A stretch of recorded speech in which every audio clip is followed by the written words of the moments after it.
सहानुभूतिपूर्ण उन्होंने वार्ता की है, संवेदनापूर्ण वार्ता की है, भाई की तरह उन्होंने वार्ता की है, तो निश्चित रूप से सकारात्मक है। और इसके लिए मैं भारतीय जनता पार्टी और एनडीए की बुरी प्रशंसा करता हूँ। और हम लोग आज कह दिए हैं उनको कि समस्या मुक्त शिक्षक होगा और 4 लाख शिक्षक एनडीए के साथ यह हमने नारा लगा दिया है और कहा है कि हमारी आपसे कोई दुश्मनी नहीं है, देते भी हैं भी करते हैं। तो प्रताड़ना का जो दौर है और विभाग में जो एक मोगेम्बो आ गया है, मोगेम्बो गिरी बंद करिए, अब वो सब कोई जान रहा है कौन है मोगेम्बो।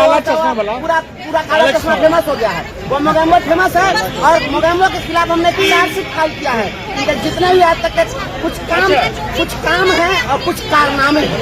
काम कम है और कारनामे बहुत है। कारनामों को किसने फाइल किए? मोगेम्बो पर हमने चार्जशीट फाइल किया है, सबको पता है। बीजेपी को आज बातचीत हुआ, बातचीत में सारी मांगों में बातचीत हुई है, सभी मुद्दों पर बात हुई है। और वो अब चूंकि इसके पहले उन्होंने कुछ जो आप लोग कह रहे थे स्थानांतरण का बात था, बिल्कुल उस पे क्या हुआ? स्थानांतरण का मतलब उन्होंने स्वयं कहा है, अपनी ओर से उन्होंने कहा है कि यह आपका संवैधानिक अधिकार है। उन्होंने खुद कहा है, जब तक ऐसी व्यवस्था ही नहीं थी तो निश्चित रूप से लोगों का परिवार उजाड़ने से क्या होगा।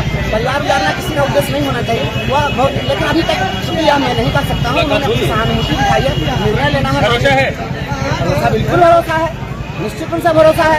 जब एनडीए की सरकार रही है तब तक इन लोगों ने पहल की है तो कुछ न कुछ मिला है। आज बीए चौधरी क्षमता परीक्षा पे वो 5 अटेम्प्ट की बात, ऑफलाइन और ऑनलाइन की बात की है, उस पर क्या बातचीत हुई? हम लोग उनसे ऑफलाइन और ऑनलाइन तो मांग ही नहीं रहे, हम तो कह रहे हैं कि परीक्षा नहीं लीजिए। हमने माननीय सम्राट चौधरी जी को कहा है कि भारतीय जनता पार्टी की सरकार है मध्य प्रदेश में, और मध्य प्रदेश में भारतीय जनता पार्टी की सरकार ने वहाँ के जो लोकल बॉडीज, जो स्थानीय निकाय शिक्षक थे, उनको शिक्षा विभाग में 1 जुलाई 2018 के प्रभाव से सीधे सामंजित किया बिना किसी परीक्षा के। तो आपकी एक जगह सरकार अगर बिना परीक्षा के सामंजित करती है तो दूसरी जगह आप ही की सरकार परीक्षा क्यों लेगी? और यह परीक्षा कैसे मान ले कि अंतिम परीक्षा हो जाएगी? अभी तक दक्षता परीक्षा, पात्रता परीक्षा, डीएलएड परीक्षा, बीएड परीक्षा, दिस परीक्षा, दैट परीक्षा, अग्नि परीक्षा, वायु परीक्षा, जल परीक्षा, कितनी परीक्षा ये? और दक्षता परीक्षा का मतलब होता है, दक्ष का मतलब क्या होता है? Highly expert. जो हाईली एक्सपर्ट है उसके बाद आप कहिएगा कि आप सक्षम है कि नहीं, ये सक्षमता परीक्षा दीजिए। एक बार किसी को मिस्त्री डिक्लेयर कर दिया, ध्यान लेवल के लायक है कि नहीं, इसका जांच करो, इसकी परीक्षा दीजिए। यह बिल्कुल गलत बात है। तो शिक्षकों के डिग्निटी पर हमला है। जो 58 साल की उम्र में हो गया, 59 साल की उम्र में हो गया, ऊपर से क्षमता परीक्षा देगा। पोता और दादा एक साथ परीक्षा देगा?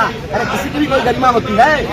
जब माननीय मुख्यमंत्री जी सदन के अंदर बोलते हैं तो जो उनके बेटा से भी छोटे उम्र के विधायक है तो कहते हैं कि अपने बाप से पूछो, फिर भी कोई बुरा नहीं मानता है। क्यों? वो हमारे ज्येष्ठ श्रेष्ठ हैं। उसी प्रकार से हमारे यहाँ जो है वह पैरेलल नहीं हो सकता। माननीय मुख्यमंत्री जी का उम्र में इतना फासला है तो कोई 59 साल में चला गया उसको परीक्षा में बैठा दीजिए 18 साल के बच्चा के साथ, ये सोचना पड़ेगा। परीक्षा नहीं देंगे आप लोग? बिल्कुल परीक्षा